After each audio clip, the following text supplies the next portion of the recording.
Monsieur Bourrivage, bonjour. Bonjour. Bonjour, en fait, des annonces importantes et en fait, les citoyens de plusieurs municipalités en fait vont être desservis par Drummondville, donc l'Avenir et Sainte-Marguerite. Une troisième municipalité semble s'ajouter en fait au programme de couverture que vous allez offrir. Allez-vous être en mesure de répondre à tous ces services-là? Oui, après analyse d'une première approche de Saint-Marguerite et l'avenir, on a analysé plusieurs statistiques, on a regardé ce qui se faisait ailleurs aussi avec des villes comparables et la priorité du facteur d'analyse était le respect du schéma de couverture de risque. Et effectivement, on pourrait desservir 3 municipalités.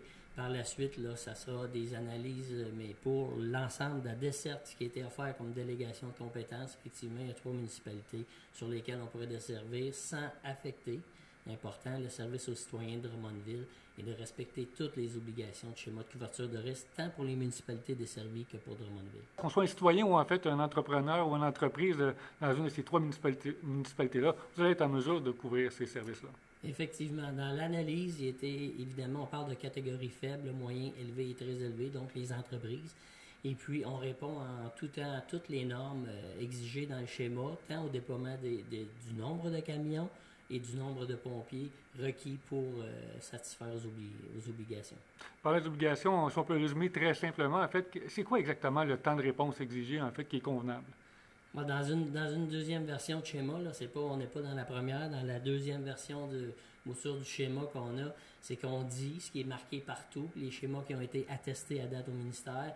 On doit déplacer dans un cas comme une municipalité comme l'Avenir et Saint-Marguerite, 8 pompiers pour les risques faibles, 8 pompiers en 15 minutes.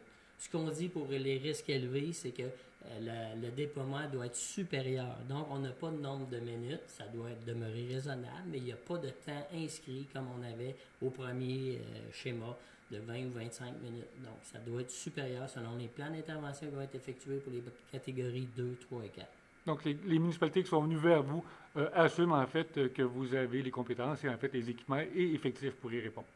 Effectivement, l'offre qui a été déposée a tenu compte de tous les risques, des risques faibles, moyens, élevés et très élevés, et puis du déploiement de nos ressources actuellement à Drummondville. Sans affecter évidemment le service à Drummondville. Évidemment, une des priorités, et sinon la priorité, c'était dans un premier temps de ne pas affecter le service aux citoyens, tant du niveau des coûts que des opérations.